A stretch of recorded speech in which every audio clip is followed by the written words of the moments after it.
29 de diciembre. Hoy celebramos a Santo Tomás Becket. Jesús en la cruz, este mártir que entregó su vida por defender los derechos de la religión católica, nació en Londres en el año 1118.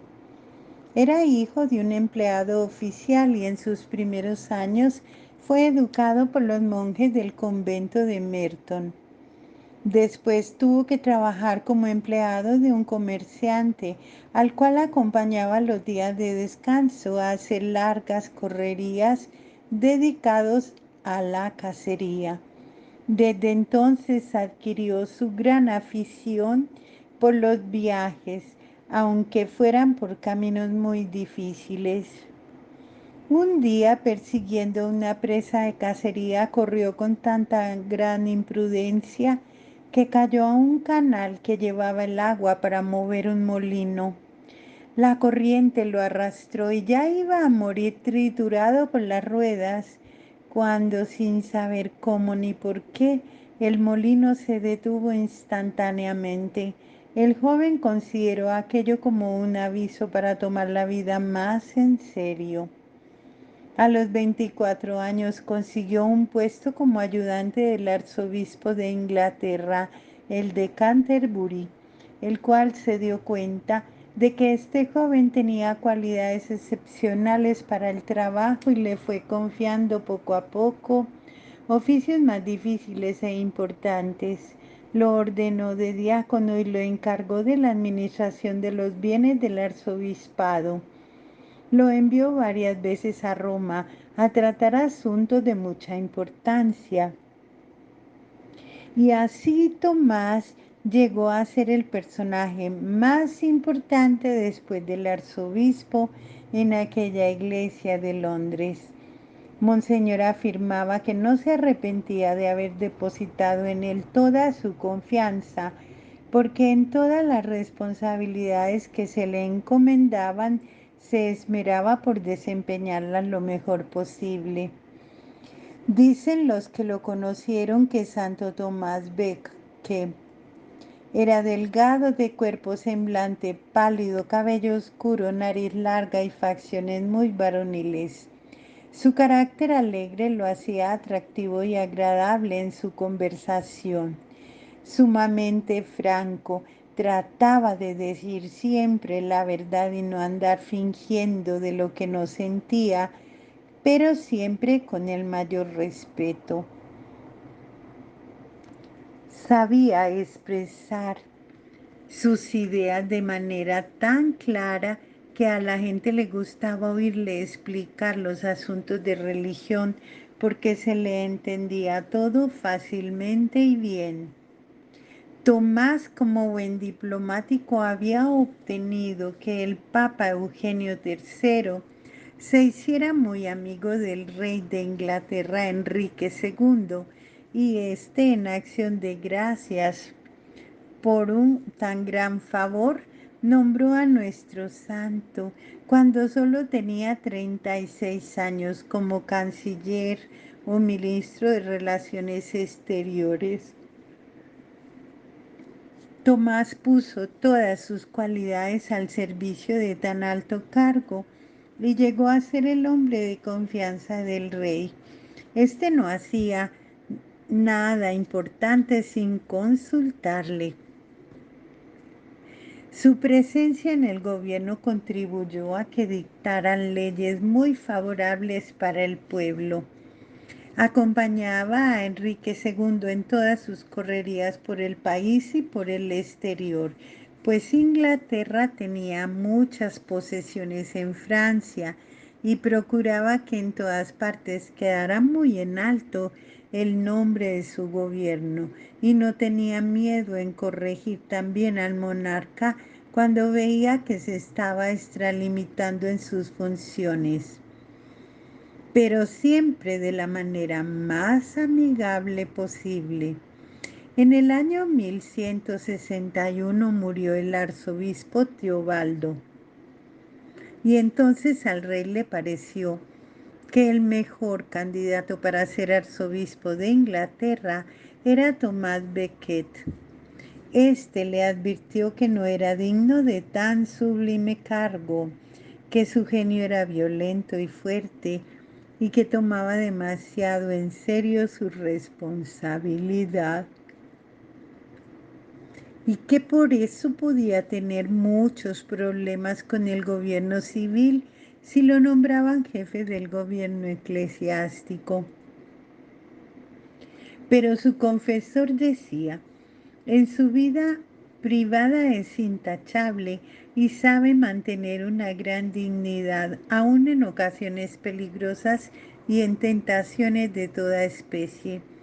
Y un cardenal de mucha confianza del sumo pontífice lo convenció de que debía aceptar y al fin aceptó. Cuando el rey empezó a insistirle en que aceptara el oficio de arzobispo, Santo Tomás le hizo una profecía o un anuncio que se cumplió a la letra. Le dijo así: si acepto ser arzobispo, ¿qué sucederá? Me sucederá que el rey, que hasta ahora es mi gran amigo, se convertirá en mi gran enemigo. Enrique no creyó que fuera a suceder así, pero sí sucedió. Ordenado de sacerdote y luego consagrado como arzobispo, pidió a sus ayudantes que en adelante le corrigieran en toda valentía cualquier falta que notaran en él. Les decía: muchos ojos ven mejor que dos. Si ven en mi comportamiento algo que no está de acuerdo con mi dignidad de arzobispo, les agradeceré de todo corazón si me lo advierten. Desde que fue nombrado arzobispo por el Papa Alejandro III, la vida de Tomás cambió por completo. Se levantaba muy al amanecer, luego dedicaba una hora a la oración y a la lectura de la Sagrada Biblia. Después del desayuno estudiaba otra hora con un doctor en teología para estar al día en conocimientos religiosos. Cada día repartía él personalmente las limosnas a muchísimos pobres que llegaban al palacio arzobispal. Muy pronto ya los pobres que allí recibían ayuda eran el doble de los que antes iban a pedir limosna. Cada día tenía algún invitado a su mesa, pero durante las comidas, en vez de música, escuchaba la lectura de algún libro religioso. Casi todos los días visitaba a algunos enfermos del hospital. Examinaba rigurosamente la conducta y la preparación de los que deseaban ser sacerdotes y a los que no estaban bien preparados o no habían hecho los estudios correspondientes no los dejaba ordenarse de sacerdotes, aunque llegaran con recomendaciones del mismo rey. Tomás había dicho al rey cuando éste le propuso el arzobispado: ya verá que los envidiosos tratarán de poner enemistades entre nosotros dos. Además, el poder civil tratará de imponer leyes que vayan contra la Iglesia Católica y no podré aceptar eso. Y hasta el mismo rey me pedirá que yo le apruebe ciertos comportamientos suyos y me será imposible hacerlo. Esto se fue cumpliendo todo exactamente. El rey se propuso ponerles enormes impuestos a los bienes de la Iglesia Católica. El arzobispo se opuso totalmente a ello y desde entonces el cariño de Enrique hacia su antiguo canciller Tomás se apagó casi por completo. Luego pretendió el rey imponer un fuerte castigo a un sacerdote. El arzobispo se opuso diciendo que al sacerdote lo juzga su superior eclesiástico y no el poder civil. La rabia del mandatario se encendió furiosamente. Enrique redactó una ley en la cual la Iglesia quedaba casi totalmente sujeta al gobierno civil. El arzobispo exclamó: no permita Dios que yo vaya jamás a aprobar o a firmar semejante ley. Y no la aceptó. Nueva rabia del rey. Enseguida éste se propuso que en adelante sería el gobierno civil quien nombrara para ciertos cargos eclesiásticos. Tomás se le opuso terminantemente. Resultado, tuvo que salir del país. Tomás se fue a Francia a entrevistarse con el Papa Alejandro III y pedirle que lo reemplazara por otro en este cargo tan difícil. Santo Padre, le digo, yo soy un hombre pobre, pero orgulloso.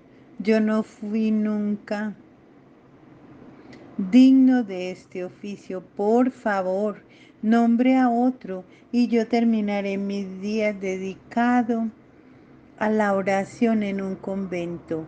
Y se fue a estarse 40 días rezando y meditando en una casa de religiosos. Pero el pontífice intervino y obtuvo que entre Enrique y Tomás se hicieran las paces, y así volvió a Inglaterra. Sin embargo, el problema peor estaba por llegar.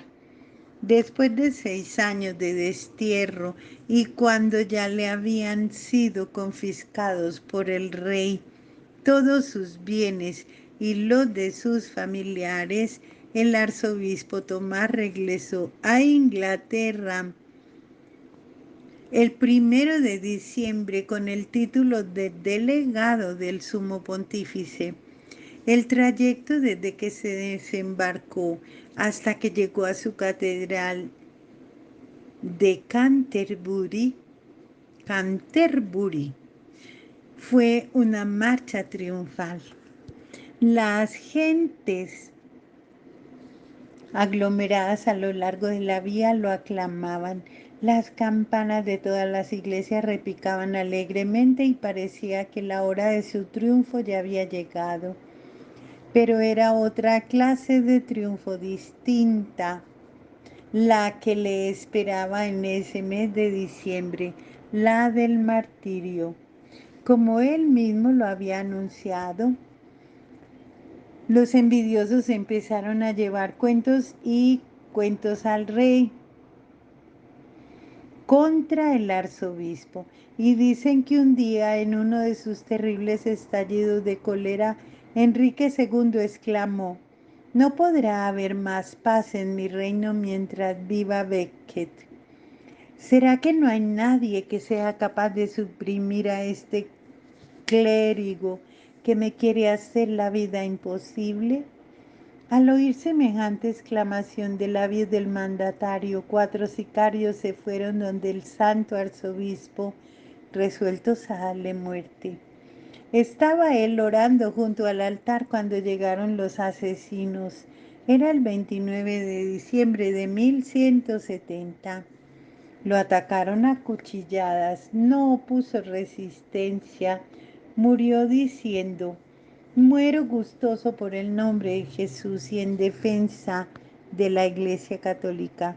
Tenía apenas 52 años. Se llama apoteosis la glorificación y gran cantidad de honores que se rinden a una persona. La noticia del asesinato de un arzobispo recorrió velozmente Europa, causando horror y espanto en todas partes. El Papa Alejandro III lanzó excomunión contra el rey Enrique, el cual, profundamente arrepentido, duró 2 años haciendo penitencia, y en el año 1172 fue reconciliado otra vez con su religión. y desde entonces se entendió muy bien con las autoridades eclesiásticas.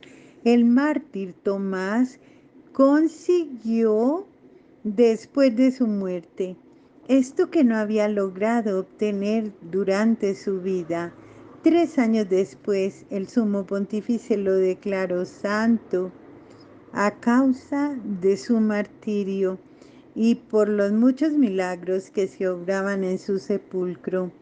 Dos personajes con nombres de Tomás ocuparon el cargo de canciller en Inglaterra junto con dos reyes de nombre Enrique, y ambos fueron martirizados por defender a la Santa Iglesia Católica. Santo Tomás Becket, martirizado por deseos de Enrique II, y Santo Tomás Moro, martirizado por orden del impío rey Enrique VIII.